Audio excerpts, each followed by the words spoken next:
How to update information on Temu account.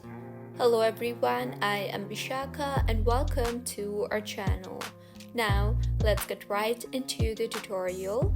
Firstly, go ahead and open the Temu app on your device. Make sure you are signed in, and if not, then go ahead and sign yourself in by entering your login credentials. Now tap on the U option on the bottom center of your screen and further tap on your profile icon on the top left of your screen. You will then see various options that you can change in here. You can change your name and profile photo by simply tapping on the required field. You can also change your email and phone number by tapping on the edit button you see there. Also, you can tap on the add button beside measurements and add your measurements for future reference.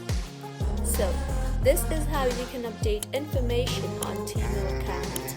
If you find this tutorial helpful, please like the video and do comment if you have any queries. Also, do subscribe to our channel for more helpful tutorials like this. See you on the next one.